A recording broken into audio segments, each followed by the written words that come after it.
Good afternoon everyone and welcome to my channel. My name's Rhiannon and today we're going to be talking about 1920s undergarments. So there are many aspects of the 1920s I absolutely love. I love Art Deco architecture, jazz, the Equal Franchise Act of 1928, but I don't really like the fashion. Or I should say, I don't like it on me. I'm not... A lot of people say that they aren't the right shape for the 1920s. The sort of tall, slim, boyish figure is not the shape that I am. But in history, there must have been so many women who were my shape and size. So the question is, how did they do it? As with many things in history, the answer is undergarments. The bra styles of the 1920s don't lift like modern ones. It's much more held in the natural braless position and slightly compressed to keep everything from moving around. At this point we're just coming off the period of having a very low fronted corset with minimal to no bust support whatsoever, which is all then covered up. So the heightened bust that you'd get earlier on in the Victorian period and later as we get into the sort of 30s, 40s and 50s just isn't there. The most common bras that people would have worn during the 1920s were bandeau style bras, so that's what I'm going to attempt to make today. I may make it a little bit longer, just down the rib cage, because I'm not of the small chested persuasion, but I think that should be enough to get me the silhouette I want so I can get on with making a 1922 dress. So here is the lovely Elsie who's going to help me demonstrate what I'm talking about. This is the very basic plan of the set. As you can see, it's very simple and it's all made of rectangles to begin with.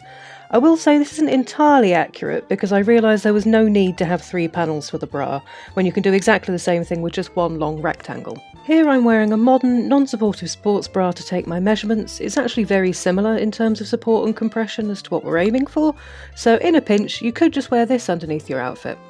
So we're taking measurements of the upper chest, mid-bust, under bust, the desired length, plus a rough length for the straps. While we're here, I also took my waist measurement and the widest point of my hips, plus the length that I wanted the legs of the pants to be. As always, we start off by ironing our chosen fabric. This is just a basic white cotton twill that I had lying around. I thought there was no point in making a pattern for this since it's just rectangles, so this is just me marking out the pattern directly onto the fabric. And then we cut it out. Or in my case, rip it, because we're on the straight grain and we can.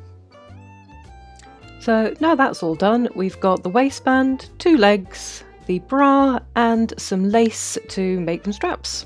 This actually turned out absolutely perfectly because I had precisely enough fabric to work with. Hurrah!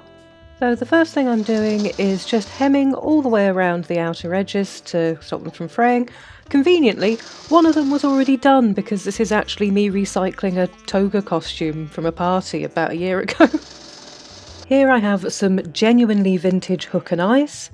So I've spaced them about 2 inches apart with one at the very top and the very bottom. So now it's just time to stitch those on. Ta-da! They don't match!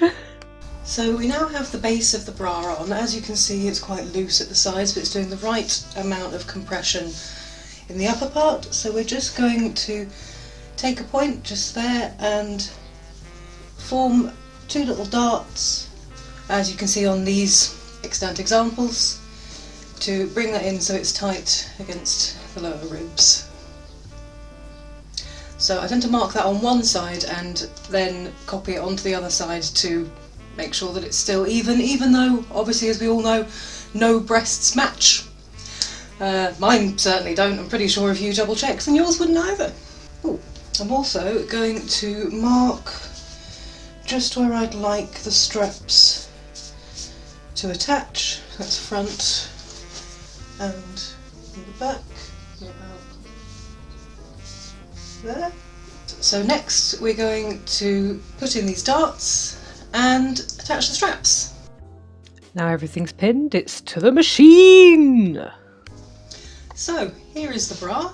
It's got a very good sort of 20s shape on it. I think that's worked really well, but I think it needs some more lace, so I'm going to do that, but you can't see that until after I've done the bloomers. So, next up, bloomers. So we're just taking each leg and again just hemming the bottom of it, like we did with the bra at the start, and sticking that through the machine.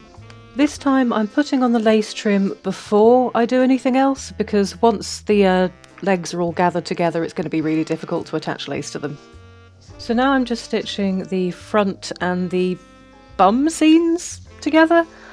It's going to basically be a little skirt at this point. So. So these are my bloomers so far. You can see there's quite a lot of fabric there. That was going to be gathered up. You see, my plan was to gather the legs and then put them into a waistband. However, I have made the fatal error that this is not stretchy and it does not actually go over my hips, so I'd have pants that fit, but not ones I could actually put on. So, change of plan. I have got some elastic in one of these boxes somewhere, so the plan now is to find the elastic and just fold this over at the top to make this the waistband instead. So, but, you know, it's not the end of the world, we live and learn. I've now sewn the little sleeve to put the elastic in, so my elastic is just on a little wool needle so that it's not going to pierce through the fabric, and I just push that through the little sleeve until we're out the other side. Now I have both ends of the elastic, I'm just laying them over the top of each other and stitching it as a square to hold them tightly together. God, it's a really good thing that elastic was already around in the 20s, otherwise this wouldn't have worked terribly well for me, would it? So now that's all attached, we're just going to even out the gathers and then fold over the last part of that little sleeve and sew that down. So we just need to join these up to separate the legs out. So essentially what I'm going to be doing is just stitching these two seamed edges together. I actually decided to overlap the two seams to make a bit of a gusset rather than having them sort of very weakly attached by just a couple of threads. It's also, I think, probably going to end up more comfortable. Well, this was the last step of making our bloomers, so let's have a look at the finished outfit. Outfit? Undies.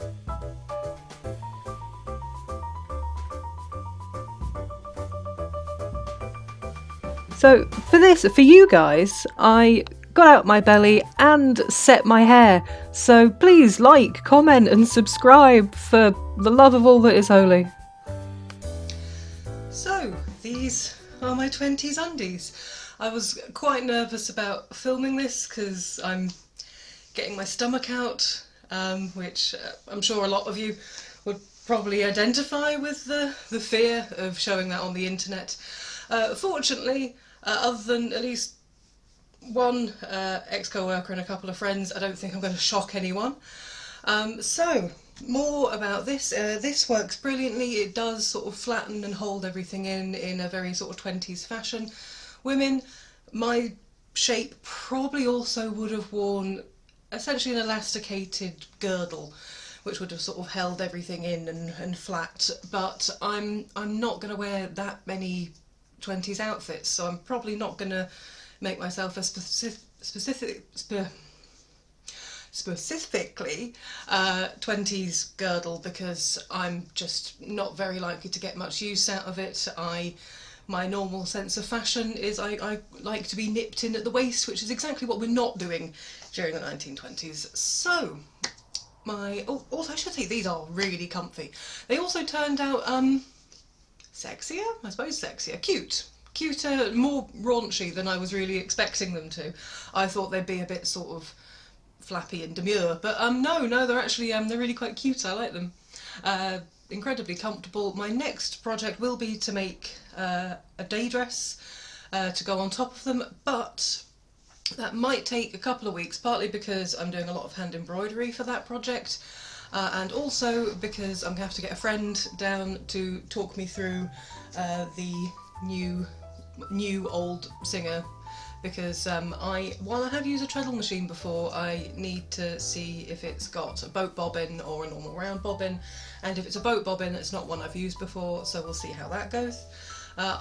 If I don't get all that done in the next week, which I almost certainly will not, next week's video is probably going to be how to set your hair in a 20s style, especially when it's long, because that's what I've got to work with, so that's all I can really teach you. But yeah, this has been a fun little project. I'm now going to rouge my knees and roll my stockings down and all that jazz. Like, comment and subscribe if you're having fun. I would really like to hear any ideas that you guys have for 20s clothing, what you think about it and how you would style it on yourself, if you think that suits you better. So, this has been lovely, and please join me in the future.